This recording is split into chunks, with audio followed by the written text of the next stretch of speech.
is that sort of strictly game plan, like we help when his feet touch the paint or whatever it is, or is it more instinctual and like, trusting the guy behind you is going to make the next rotation? It's a little bit of everything. Joe kind of gives us the freedom to trust our instincts, and then we also know that like if someone gets beat, someone's going to have your back, and we just fly around after that. So just a little bit of everything, and just competing on a high level. Over here on the left, Ryan with iHeartMedia. Up 8. The lead's been cut to 8 in the third quarter. With Dallas in that spot, what did you guys do to kind of set yourselves in that moment after they're in that run? Yeah, I think like we just took a breath, stayed together, stayed composed, and just kind of got good looks offensively, moved the ball, were able to get good looks, and I feel like that close to the third was huge. Kind of just put them away, kept the distance. Credit to the guys that are out there just staying together, getting stops defensively, and then making the right reads offensively. Externally, there was a lot of focus on what Kristaps was able to do tonight. What did you guys think internally about what his performance is going to look like, and how did it meet expectations? What did you see? I mean, you never really know. Coming back from injury, we just seen him, all the hard work he's been putting in, but you never really know, and to miss all that time to come back for the finals. But he was unreal today, and it's nice to have him back. Next row back on the left. Hey there, Derrick. Nick Galley, Field Level Media. Obviously a dominant win for you guys tonight. Jalen was just in here, kind of mentioned you have to kind of brush this off in a sense, not be stagnant for game 2. How do you guys kind of keep your foot on the gas after a game like this? Yeah, we just won one game.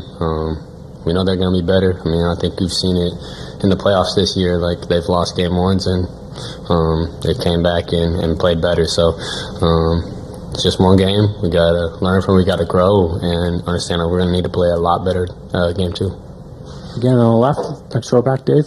Dave McMenamin with ESPN. You guys, as a franchise, retooled the roster since the finals against the Warriors. You had a guy like Kristaps, just at 7'2" with his skill set.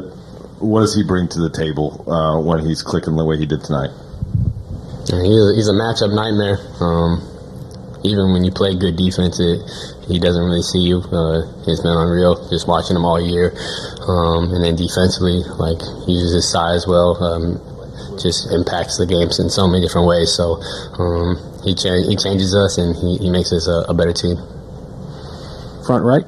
Derrick, Joe mentioned that in that timeout when the Mavs went on that run and cut the lead down, the coaches go into their meeting and you guys sort of talk to the bench. Joe praised how well you guys communicate with each other. Is anybody who sort of leads those, or are you guys just talking amongst yourself? And what did you say in that moment to each other to sort of get yourself back on track? Yeah, it can be anybody.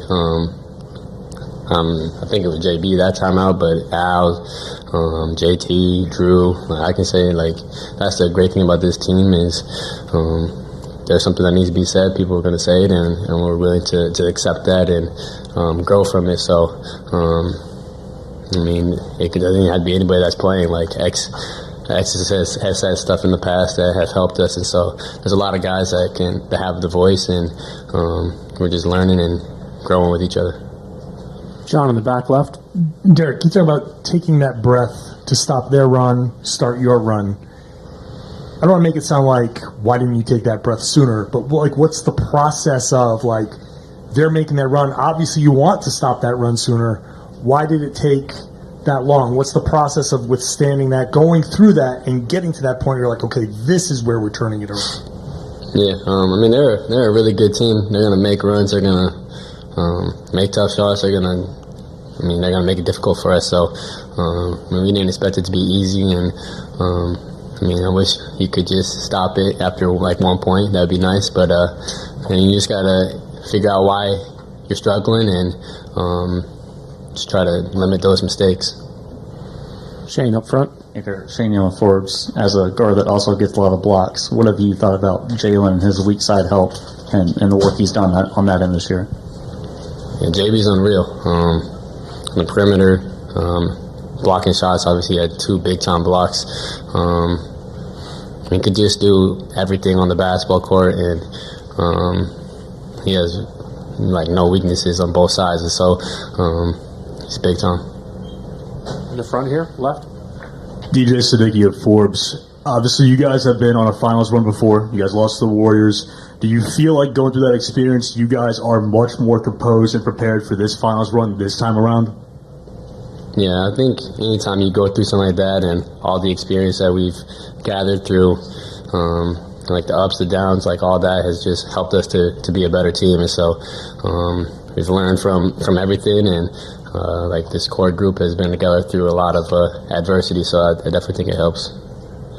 Last question, Tim on the left. From 2 years ago to now, obviously the biggest difference on the court is both Kristaps and Drew being here compared to back then. I'm just curious, in tonight's game, seeing the way that Drew was able to, and you were able to impact the defense on the perimeter, the way KP was at the rim, did you sort of see what you guys hoped that they would bring to you guys when you brought them here last summer?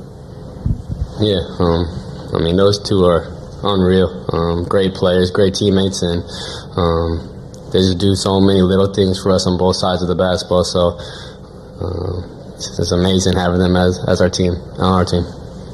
Thank you, Derrick.